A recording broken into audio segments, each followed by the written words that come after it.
So, we were talking about oppression and power on Friday, and we said that oppression was, of course, a series of policies and procedures and structures and social institutions that systematically advantaged the dominant group and disadvantaged the minoritized group, right? And so we talked last week about what stereotypes and prejudices were. Stereotypes were kind of ideas that sort of convince us or allow us to think that we can know something about people by what we see, right? So it might have to do with their name, it might have to do with their skin color, it might have to do with their physical attractiveness, it might have to do with their behavior. Either way, these things convince us that we can know something about someone based on what we see. And when we sort of make judgments about that, whether that is good or bad, then we have prejudice, right? And so, again, you can have positive or negative prejudice. You can use that to discriminate, either positively or negatively, right? And so we talked about the dog example where there were stereotypes about dogs. You could have a positive or negative prejudice toward dogs, and that might lead you to discriminate either positively in favor of the dogs or negatively, right? You might discriminate negatively toward the dogs. And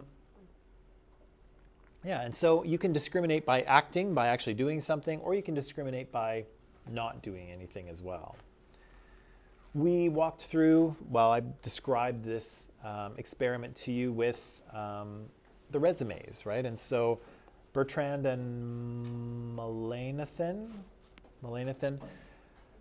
mailed out a bunch of bogus resumes, right, to real want ads in papers in Chicago and Boston. And what they found was they had resumes with stereotypically white-sounding names and stereotypically black-sounding names. And unfortunately, we all predicted the reality of this situation was that the names with the resumes with the stereotypically black names, those were the ones that were called back less often, and white names were called back more often. And this seemed to hold true when the credentials and experience were the same, and it seemed to hold true when the black-sounding names had better credentials or more experience than the white-sounding names.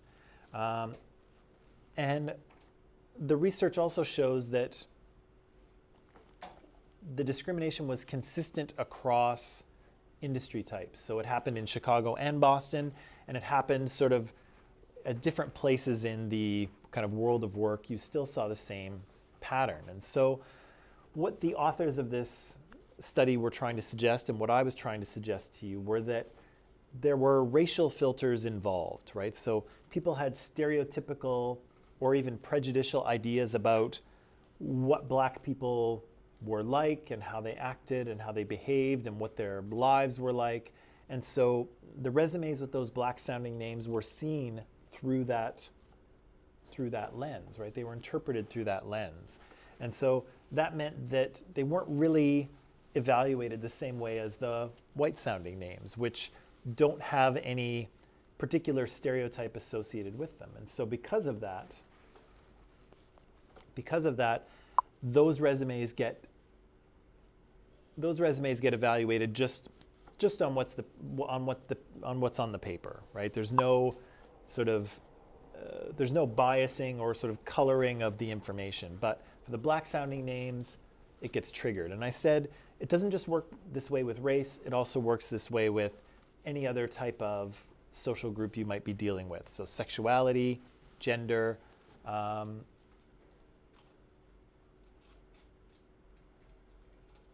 Let me give you another example. Let's say, I'm just going to check this here, and Haneen's here too. Good morning, Haneen. Let me give you another example. This is a race thing, but let's use an example with sexuality. So let's say I run a school, okay, but it's an elementary school. So it's not high school here. It's for little kids, grade 1 to 6, age 5 to 10 or so. And we need to hire, as a committee, we need to hire a new kindergarten teacher, okay? So picture in your head a kindergarten teacher, okay? Now, let's say we're flipping through, good morning, Gabrielle. We're flipping through resumes for kindergarten teachers, and as you might expect, there'll be lots of women, right? Some of them will be on the young side, some of them will be a little bit older, most of them are women. And then we might come across a male kindergarten teacher. Now, has anyone had a male kindergarten teacher? I don't remember. Yeah? You don't remember one? Never had one. Never? Yeah. They're not very common, right? By and large, almost all kindergarten teachers are women, right? So we're going through our resumes and we're looking at the experience of these candidates. And we flip over and we see a resume for a male kindergarten teacher. What happens? All sorts of stereotypes get triggered, right? Because suddenly he doesn't fit what we expect, right? We expect the female teacher to, or the kindergarten teacher to be a woman. He's a man. And so we start thinking, we're like, what's this guy's deal? Why is he teaching kindergarten when no other men do? I wonder why. I wonder what he's like. Is he gay? Maybe he's gay. If he's gay, that might be cool. You know, we could have a diverse, more diversity in our teachers, but then would the parents be worried, and would the parents kind of push back? What should we do, right? All of a sudden, you are seeing his resume through filters, right? And those filters are what you expect a kindergarten teacher to be. And when they're not that, when they're a man, for instance, you start to ask all sorts of questions and you start to try to grab onto your stereotypes and try to figure out who this guy is. And so all the female resumes in this case are just being seen for their qualifications because you expect the teacher to be a woman. But when it's a man, suddenly, again, it triggers all sorts of stereotypes and you are seeing his resume through what you expect a kindergarten teacher to be.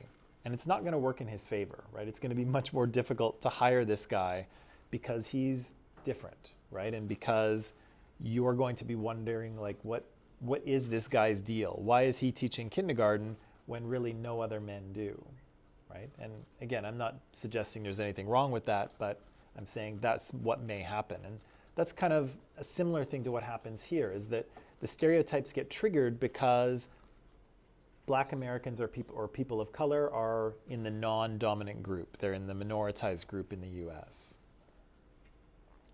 Yeah, that's good. Oh yeah, and then we talked about this handsome devil here, right? So I asked you a seemingly simple question about whether Obama was black or white, and it turned out the answer was a little more complicated than we thought, right?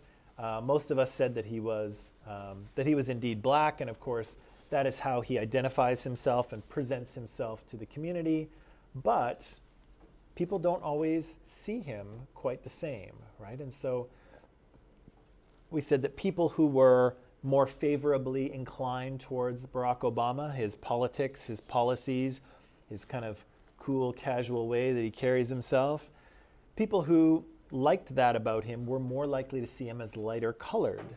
And people who disagreed with him or didn't like his politics or his cool dude swagger, they saw him as slightly darker skinned, right? And so we said the leader of the study here, Eugene Caruso, made a connection between us wanting to more favorably view people who belong to our own group, right? And that was that social adjustive function, I think, where if we're the member of a group, we want to see that group as being cool, and so we see other members of that group as cool too, right? And so we do this all the time, whether it's members of our school, people who like the same music as us, people who are fans of the same sports team as we are. We kind of tend to see those people in a slightly better light than people who cheer for the opposing team, right? And so Eugene Caruso says that that's probably what's happening here, but also there is a positive association with lightness, and so people seem to be seeing him as lighter, which is mind-blowing, right? Because again, the man does not change color. His skin is the same color, but people see him differently depending on whether they agree with his policies or not. Anna. But what if, like, you're agreeing So why don't they choose black and they choose white? Well, It is lighter and it's ever the pictures that they show him are just ever so slightly different, and so they just do a little bit of photo editing, and they just make him a little darker or a little lighter. Just it's not obvious. Like people don't look at him and say, "What have you done to this photo?" So it's very subtle, but the pattern is that people tend to choose a lighter photo if they like him and a darker photo if they don't. Yeah, but it's not obvious. Nobody would look at the photo and say, this is obviously not what this man looks like. It's very subtle. And again, even the picture I showed you, I mean,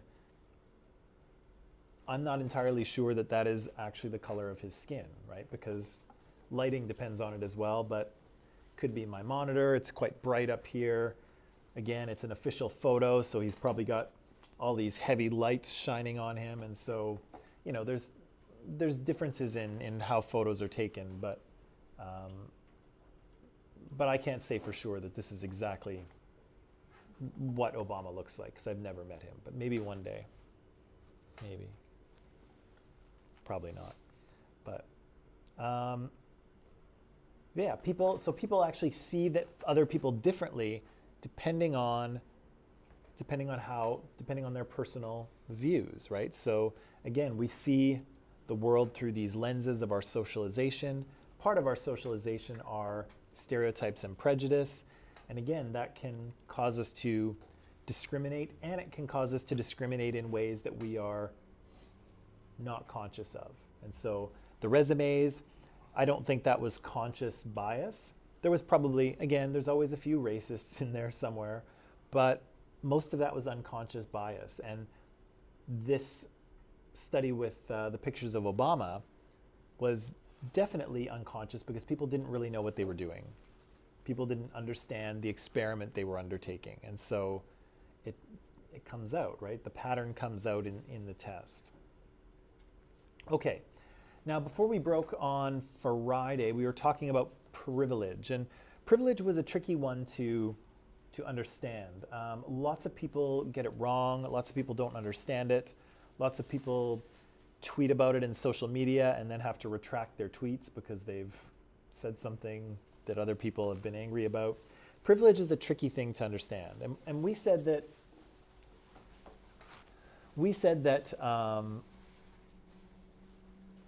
when we were just trying to define the word, we said that privilege had to do with sort of special rights or something you get to do that maybe other people don't get to do, or something you've kind of earned, some sort of special access to something or something you can do.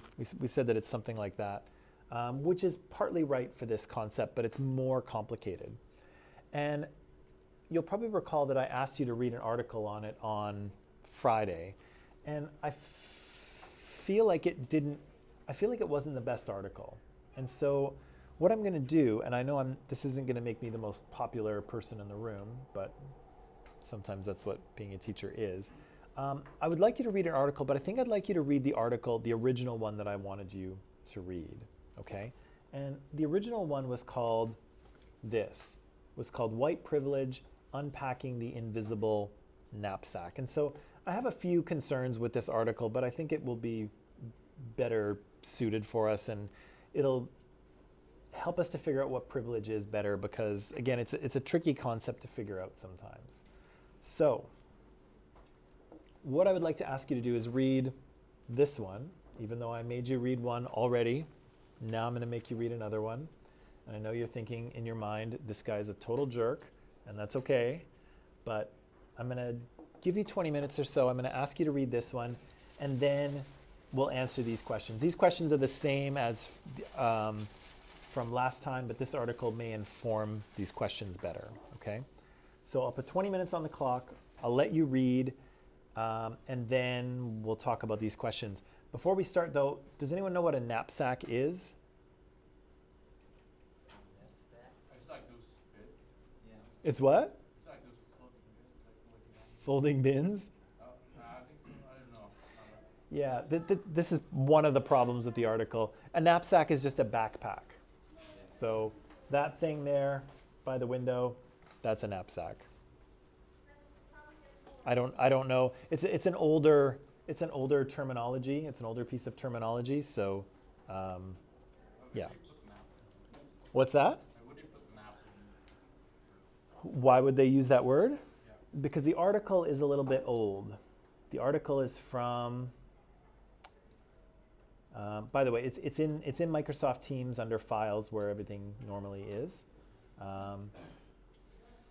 So I'll give you some time to read it. I'm just going to check if there's a year on it. 1990? Oh yeah. So way back in the 1990s, people called these things knapsacks, but we probably say bag or backpack. Okay. Take 20 minutes, read, and then we'll talk about the questions, okay?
Is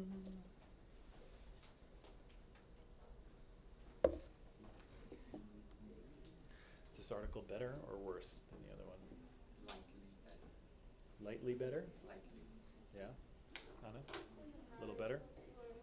It's what? It's what? They're both boring? I think much better than last time. Better than last time? Still Yeah. worse. This one's a little bit, I like that those things are listed. It makes it a little easier to understand what's going on, so we'll talk about them now. This, as I say, I have some problems with this article and it's not perfect, but I think it's workable. It's more workable, so maybe I shouldn't have switched it last time. Is this article on the quiz tomorrow? No. Until class 10. So like last week.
Okay, and we're back. I suspect that you probably need just a little more time, so can I give you 7 more minutes?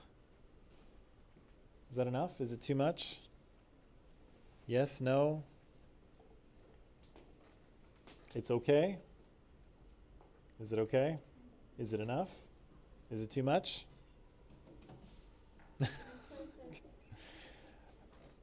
Okay, just a few more minutes.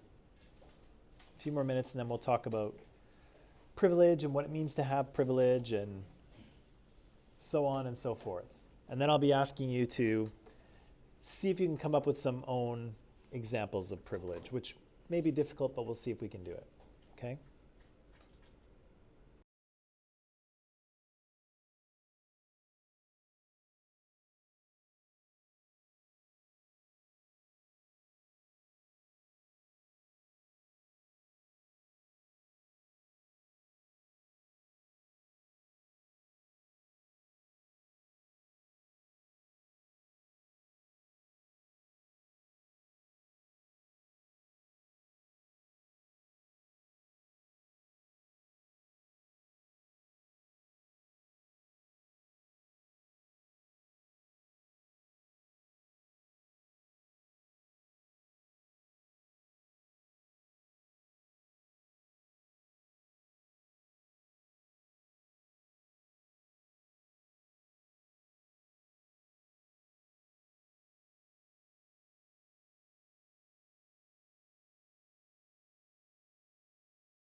Okay, people.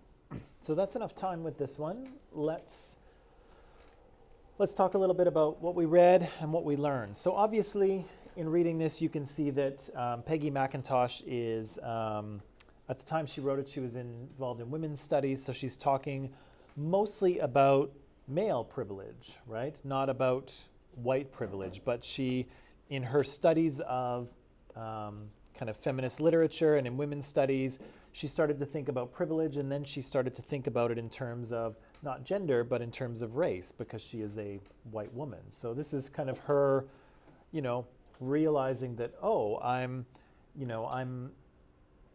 doing my academic work as a member of a minoritized group, but then she kind of realizes, oh, but I'm actually a member of a dominant group over here. I'm white. And so she's kind of taking lessons she learned in one way and kind of applying them in a different place, right? In a situation where she's not in the minoritized group, she's in the dominant one. But let me ask you the first question here. So what does it mean, and you can try to do this in your own words if you like, but what does it mean to have privilege? What does it mean? Have privilege is to have like unearned advantages that is restricted to a certain group of people.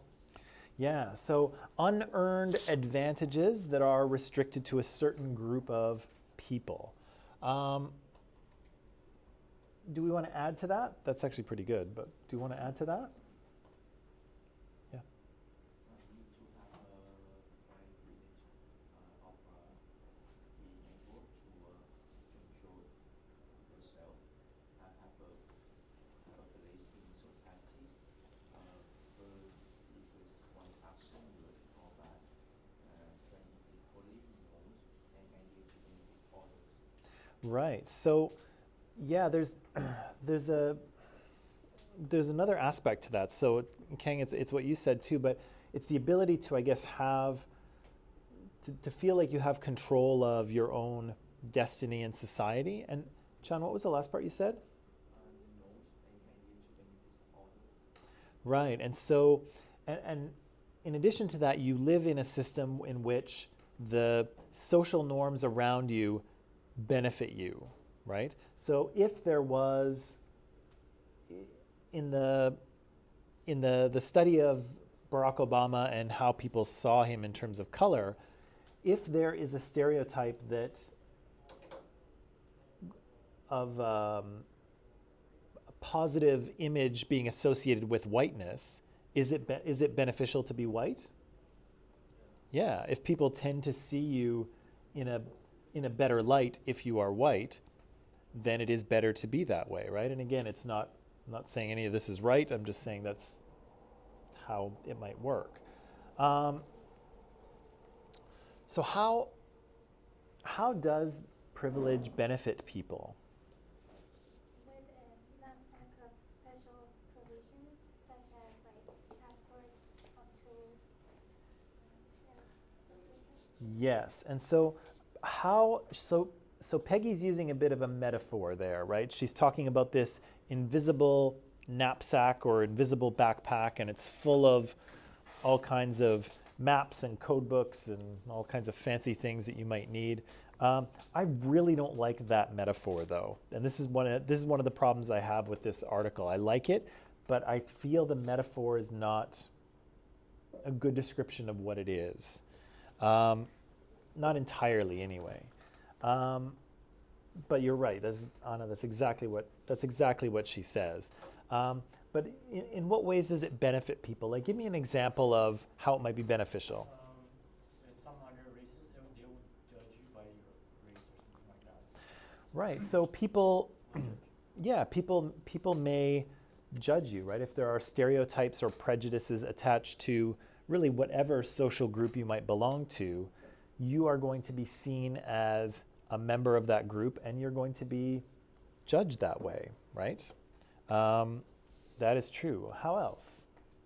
Like Canadian passports, you can travel with it like all over the world, but with other like with licenses, you can.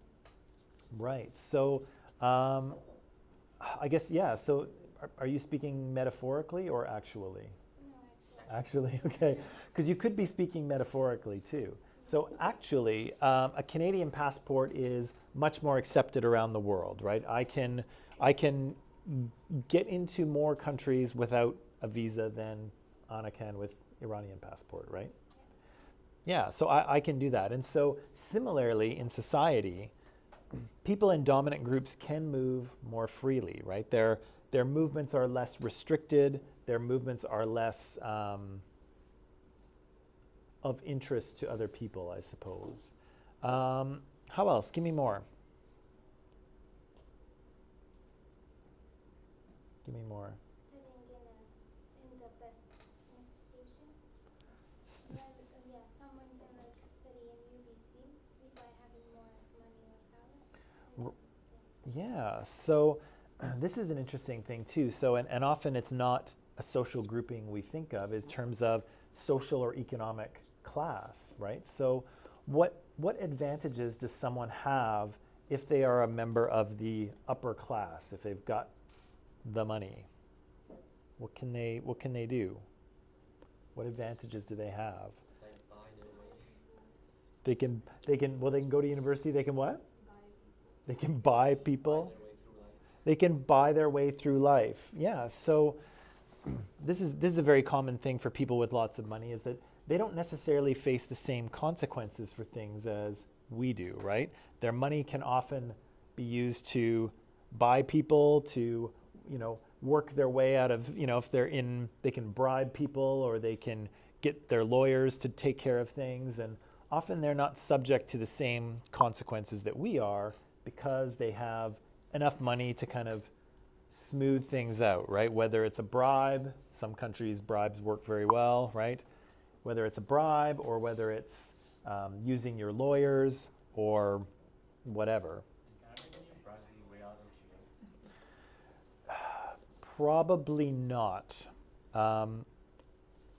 Canada's pretty fortunate in that, well, yeah, the corruption is low. It does exist, but for the most part, we have enough rules and laws and oversight to make sure that it doesn't happen.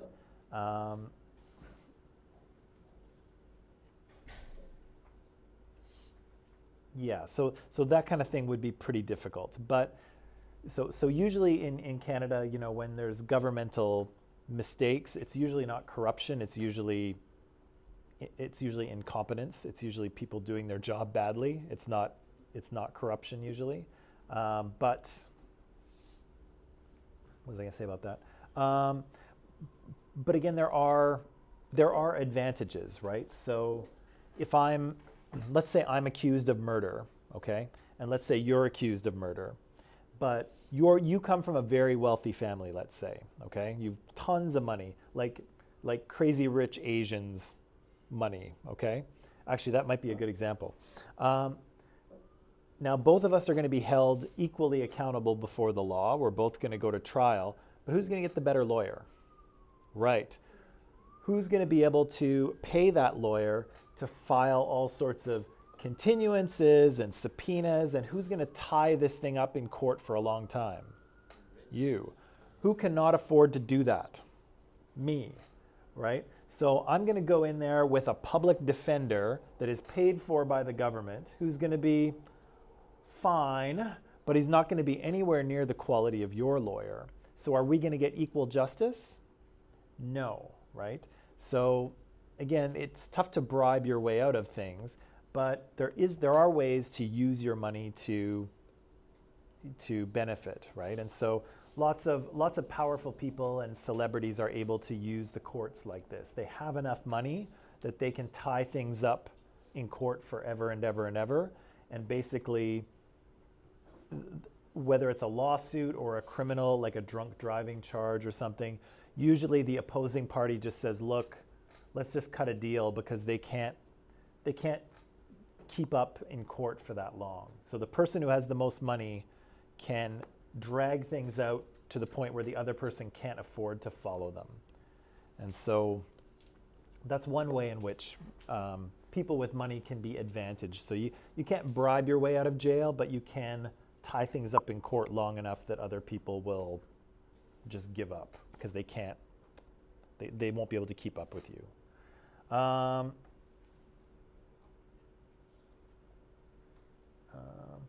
So Haneen says this here, they can be in a great position because of power or money, right? So I don't know, can we use like Ivanka Trump and Jared Kushner in this way? They have been promoted to pretty powerful positions in the US government.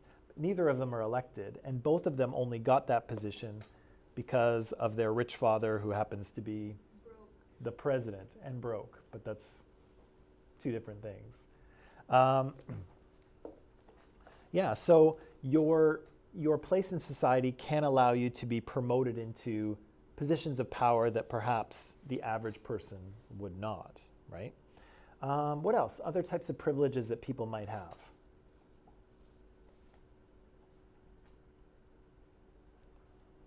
Other types of privileges. How about this? Maybe not so much anymore, but 20 years ago. Can I go walking along the seawall, maybe around Stanley Park, with my girlfriend and hold hands and maybe we can kiss a little bit? Can we do that? We can do that. That is socially acceptable, right? You know, as long as it doesn't get out of control, just keep it respect. But still, you can do that. You can walk around with your wife or your girlfriend. You can hold their hand. You can have a little kiss here and there. It's fine. Nobody looks. Nobody bats an eye. But can two men walk around Stanley Park and hold hands and kiss a little bit? Now they can. Yeah, maybe 20 years ago, maybe not so much, right? That was a privilege that heterosexuals had. They had the privilege of being able to express their relationship, their romantic relationships in public without fear of anyone saying or staring or yelling at them or whatever, right? And yeah, so heterosexual people can walk around with their boyfriend, girlfriend, no problem. But in the past, homosexual people, lesbians or gay people could not do the same, right? Now, of course, in Vancouver, it's pretty okay. You see it happening. It's not a big deal. But in the past, it was. And of course, in other countries, it still is a big deal. Do you mean they can't do it like 2 years ago? Well, attitudes toward homosexuality have become more accepting in Canada through time, but people weren't always accepted in that way. So probably, I think people start kind of really coming out of the closet in about the 1960s or so, but it's still a very scary thing to do, and there's still lots of prejudice and discrimination against gay people in the 60s. In the 70s, it becomes a little more mainstream, a little more okay in the 80s and the 90s. By the time we get to 2000s, it's pretty much okay with most people, but it takes decades for people to kind of warm up to that idea. And so nowadays, two gay men can walk along the seawall hand in hand, and it's not a big deal. But 20, 30 years ago, it was a big deal. People would stare, people would make comments, and so it wouldn't have been comfortable for them to do so. But that's a privilege thing, right? Heterosexual couples get to do that, and nobody cares. Homosexual couples in the past did not enjoy that same privilege, right? What else? What else? Male privilege. Mm-hmm. What is male privilege anyway? So like a few hundred years ago, like men had more power than women. A few hundred years ago? Spoiler alert, we still do. Yeah, not in Canada or US, in Asia, yeah, maybe. We do. We still do. Men gets paid more. Sorry, girls. Men get paid more. Here's how you would, this is how a social justice approach would look at that. Basically, a social justice approach would look at who has more power and opportunity in society. And so you would look at who controls social institutions, who's in charge of families, who who is seen as the default, the normal, right? The typical person, right? Are men seen as typical or as women, or are women seen as typical? Usually men, right? Men are kind of the default and women are something different, right? Something other. We'll get to this when we talk about sexism a little bit more, but yeah, we still have power. Not as much as we used to have. It is more equal than it used to be, but we're definitely not at perfect equality, and we are still in a position of power. Sorry, ladies. Yeah.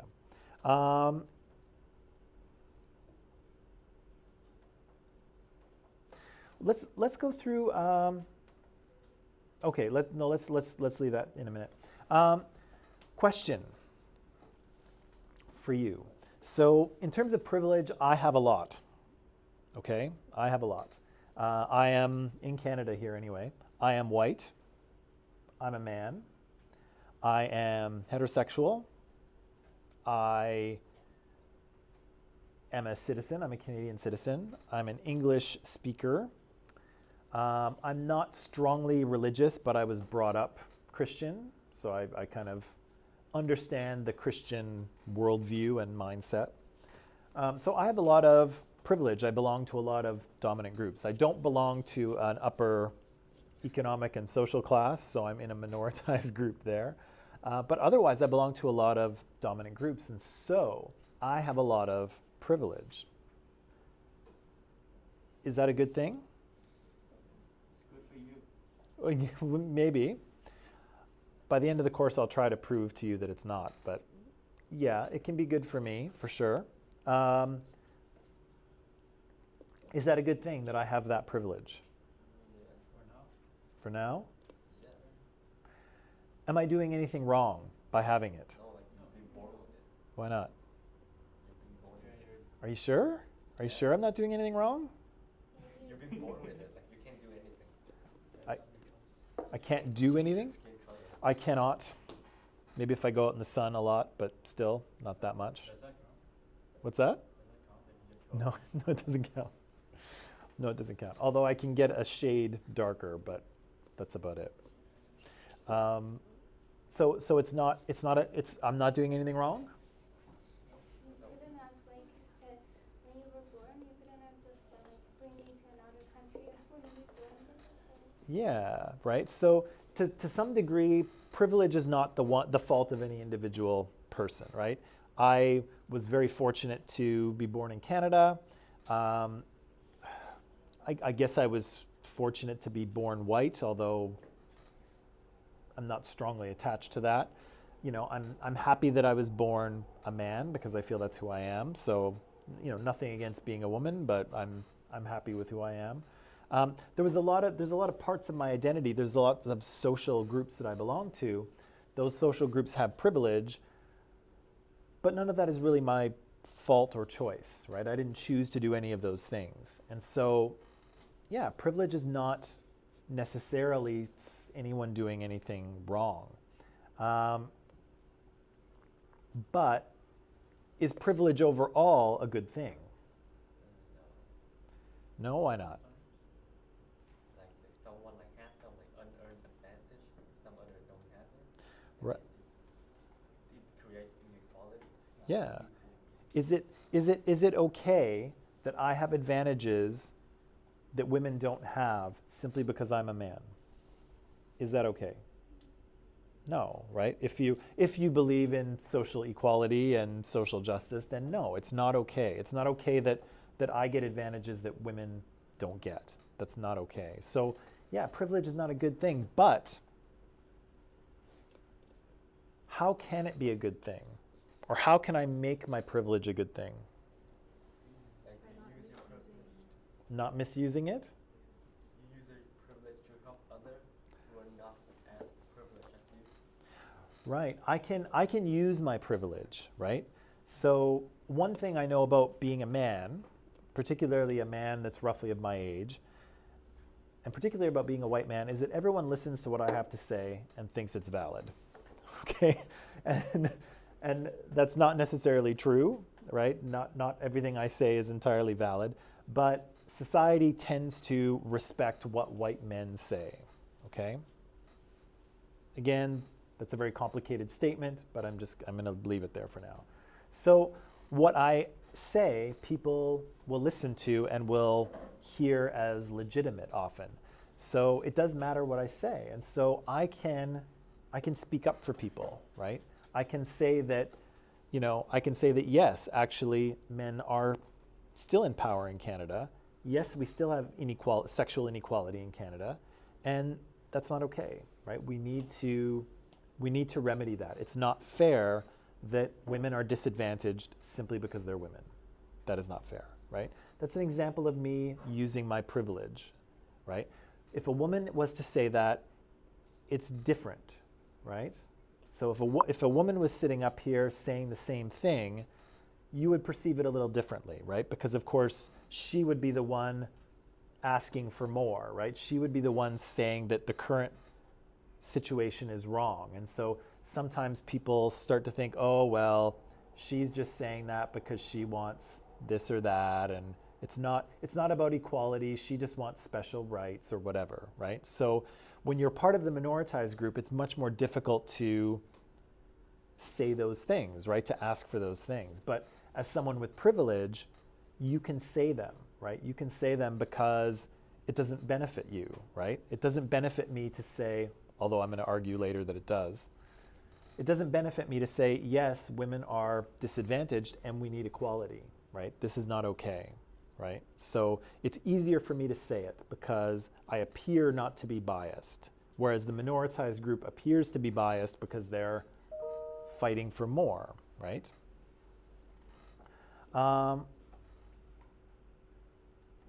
So yeah, my privilege can be a good thing if I use it properly, right? If I use it to help move us toward equality, right?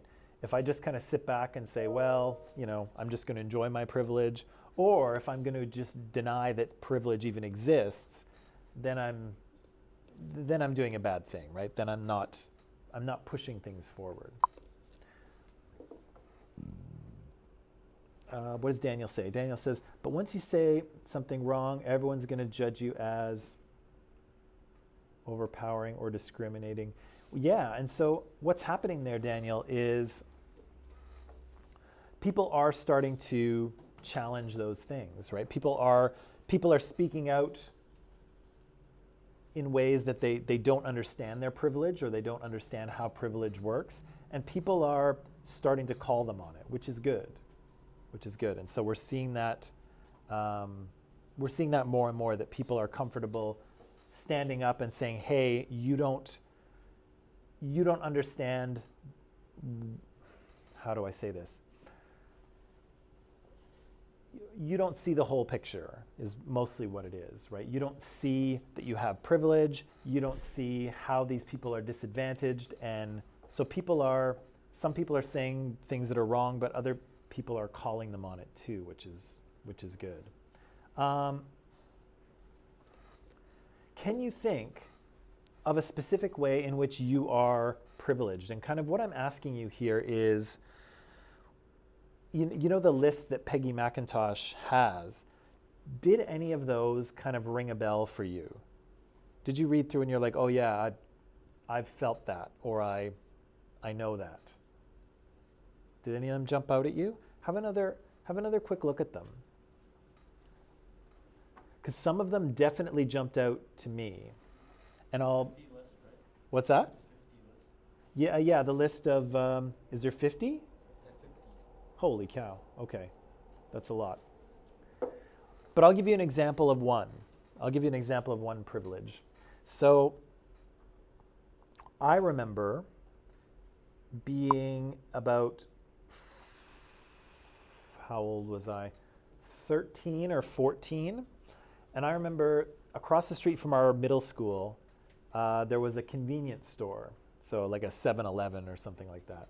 And I remember going in there at lunch because there was nothing else to do. And I remember going in there at lunch, and the cashier, the person who works in the store, they watch you like a hawk because they're worried you're going to steal something because you're 14. You're a 14-year-old boy, and 14-year-old boys steal stuff.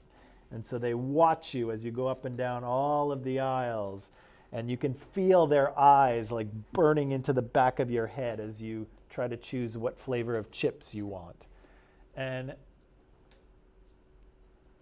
that's kind of an element of privilege, because now when I go into a store like 7-Eleven, nobody even looks at me, right? Nobody thinks I'm going to steal anything. Nobody watches me. I could probably steal something and nobody would notice. So there's kind of a privilege in being an adult. And to be younger, to be a younger teenager, is not to have that privilege. That's an age-based privilege. And so at the time, shopkeepers would watch me like a hawk because they thought I would steal something, which, never mind. No comment. No comment. But again, now that I'm in a different social group, I'm in the dominant group, I'm an adult, nobody looks. Nobody stares at me when I go into a store, and not even a convenience store. I can go into a fairly expensive store and nobody looks at me twice, right? But when I'm a 15-year-old boy, they watch me very carefully, right? So, and I felt that. I could feel, this kind of pressure from them. Even though they didn't say anything and they didn't do anything, I felt them discriminating. I felt them judging me as I walked up and down the aisles looking for the potato chips I wanted, right?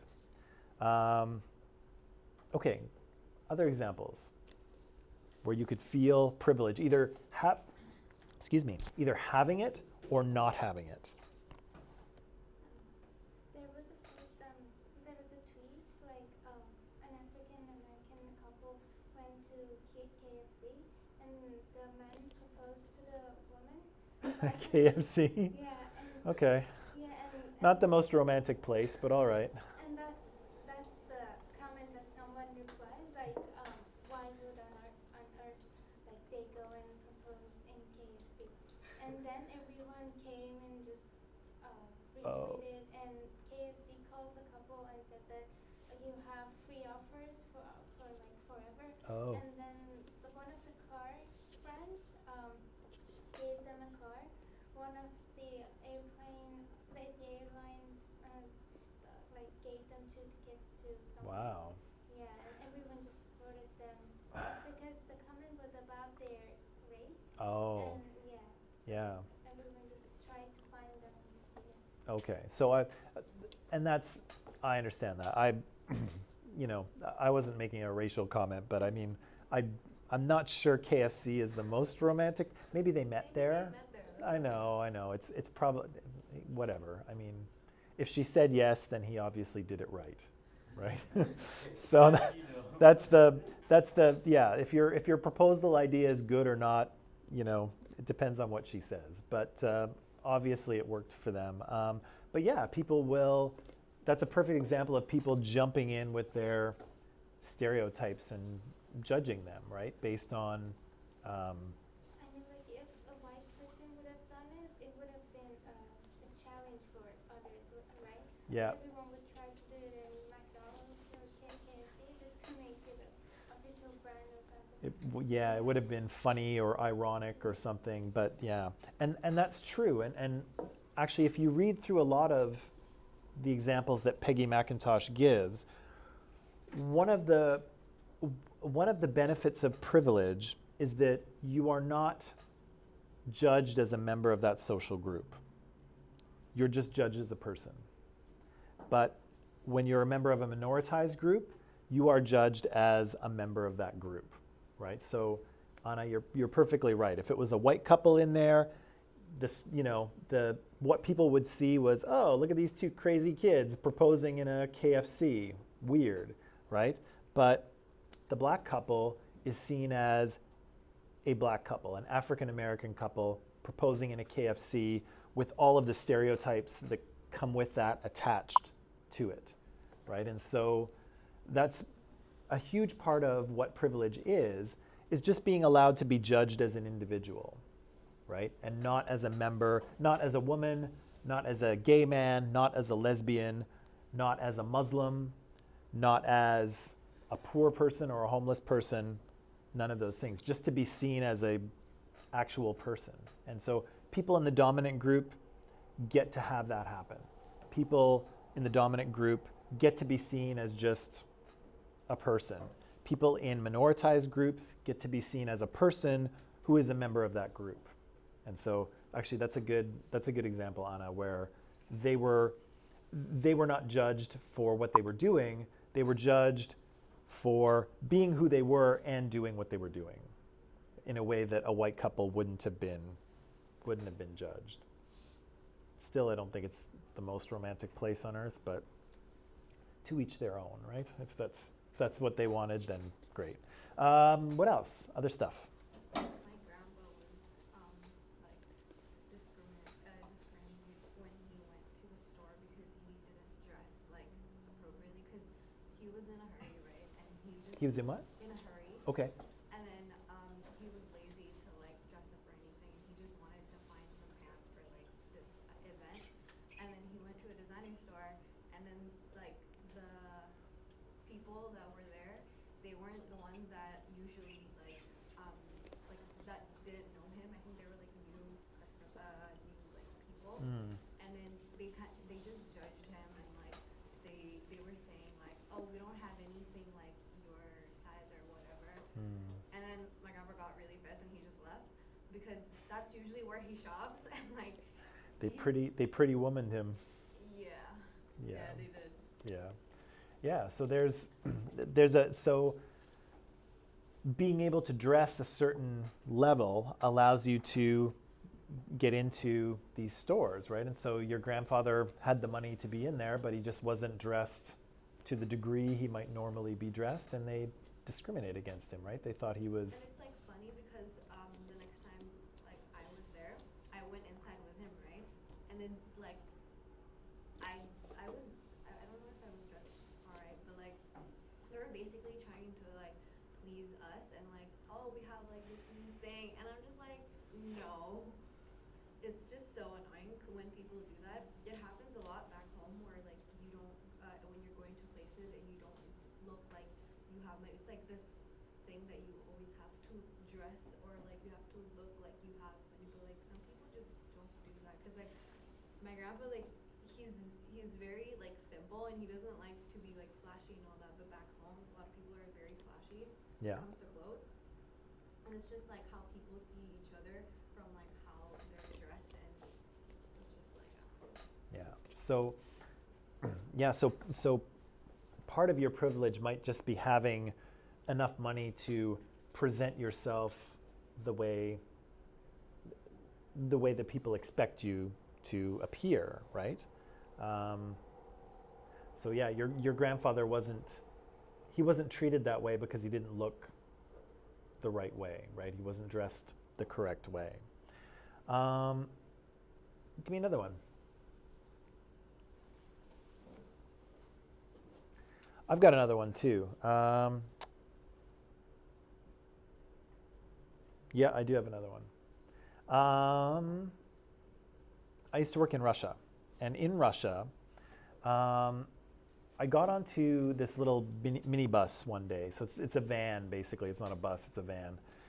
I got onto the van, and I sat down, and the seats are kind of facing each other. I don't know what they're doing in COVID now, because these buses, people are 9 people are packed into this tiny little bus, or tiny little van.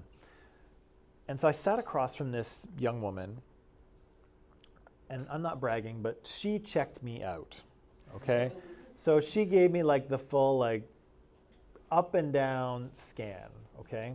And so this had never happened to me before, because here in the West, I know girls check out guys all the time, but not in an obvious way, right? You don't make it known. You do it kind of covertly when nobody's watching, right? So to have this woman do this, part of my brain was yeah, all right. It was a new experience, and it was a little flattering, right? But the other part of my brain was really self-conscious all of a sudden, because I was oh God, how does my hair look? I actually had hair at that time. How does my hair, now it just looks the same all the time. How does my hair look? You know, do I look okay? How am I dressed? I didn't really plan to, I wasn't dressed to impress that day.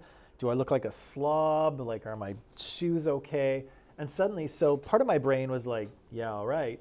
The other part of my brain became very, very self-conscious. And then I started thinking, well, you know, the part of my brain that was like, yeah, okay, was also responding to the fact that she's a very attractive young woman as well. So I was like, yeah, I don't mind her checking me out. That's all right. But, you know, imagine if it, you know, I imagined, well, what if she wasn't particularly attractive, or if I didn't find her particularly attractive? How would I feel about that checkout, right? Or what if it was a guy checking me out? Or what if it was like a really big scary guy checking me out? And what if I was like on the SkyTrain alone late at night and he was checking me out? You're gonna get Rob beat you up. Well, this is the thing, and it gave me, and you can, ladies, you can dispute this if you want, because you can. I kind of felt for a minute, I was like, oh, this is how women feel when they're obviously checked out all the time by men. It's not entirely flattering. It's actually makes you feel self-conscious. It can make you feel uncomfortable. It can make you feel really unsafe, depending on, again, if it's a big scary looking dude and there's nobody else on the SkyTrain car, it might feel very uncomfortable. And so that's part of my privilege as a man. Not only do women not obviously check me out, which sometimes is okay, but so I don't have to feel self-conscious all the time. But secondly, I don't generally fear for my safety when I'm around women, right? Women don't usually kill men. It's usually the other way around, right?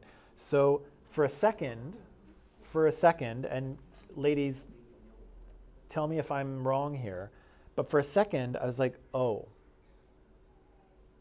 that's a way that women feel. That's something that women have to deal with on every day that I don't have to deal with because I'm a man, right? I don't have to worry about getting checked out all the time.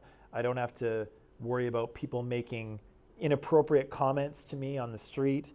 I don't have to worry about my safety around women. I don't have to do that. Yet, girls, do you have to worry about that sometimes? Yeah, right? Not all the time, but sometimes. And so that's part of privilege too, is the fact that I don't have to deal with that. I don't have to worry about it, and women do. And as a member of the dominant group, I don't even have to think about it, right? So women don't get a choice about worrying about their safety around men, right? Because it's in your face. You have to deal with it. You cannot entirely ignore it. But as a man, I can, right? I don't have to worry about how women feel at all because it doesn't affect me, right? And that's part of privilege as well. Not only do you not have the experience that a minoritized group has, not only do you not have to worry about the same things that they have to worry about, but you don't even have to pay attention to it, and your life doesn't change, right? Same thing with racism. Is racism directed at me as a white person? No, I'm not the target of racism. So can I ignore it? Yeah, I can ignore it. Doesn't impact me. I don't care, right? What happens to your sister? Well, that's the thing, is that when you are in a minoritized group, you don't get to be able to ignore racism because it's directed at you. And so you can try to, but you don't get to ignore its effects because it is pointed at you. Whereas a white person, where racism isn't pointed at them, they can choose to ignore it. But as a person of color, it's much harder to ignore it. You don't really get that choice, right? And so that's part of privilege as well, is that people in dominant groups have advantages that others don't have. There are disadvantages that minoritized group members have that dominant group members don't. And the dominant group can ignore it because, again, it doesn't impact them directly, or at least not in an obvious way. And so they have the privilege to ignore it. They shouldn't, but they can, right? People who are in minoritized groups don't get to ignore these things. And the last thing I'll say before I let you go is that often privilege is invisible to the people who have it, okay? So why I'm telling this story about the girl in Russia is not to make me seem like a stud or anything like that. The reason I'm telling that story is because that part of women's experience was not entirely visible to me. I didn't know how it felt because I didn't experience it, right? And I still didn't experience it because, again, the person checking me out wasn't a big scary guy on the bus or something like that. So I still didn't experience all of it. And I just experienced it for like a few minutes in one instance, right? And that's just something that women deal with, on a consistent basis. The other thing is that if you look at me, so I'm a white male, has that benefited me in this society? Has it? Probably. But do you know when and where?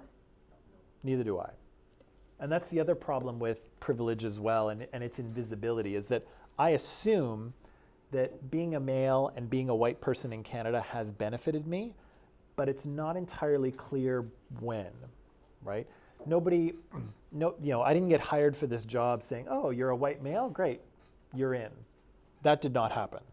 And so sometimes you're never entirely sure when your privilege is working for you, right? If you're not really, sometimes you can't tell, right? So that's what makes it invisible as well, is that you never sometimes fully experience it. It seems invisible to you, and it seems just like the way the world is.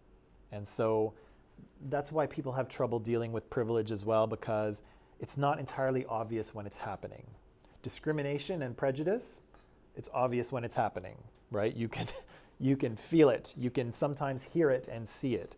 But when you're being advantaged because of that, it's more difficult to tell, right? That's a more difficult thing to feel. Okay, good? Did you have a date with her? No, I didn't. Either she got off the bus or I got off the bus, or I didn't live there. My Russian wasn't that good. Well, like she didn't approach you? She did not. It was just and then my mind started going. Not that way. Would you feel uncomfortable if she approached you? Huh? Would you feel like uncomfortable if she approached you? I don't know. Maybe no more than usual.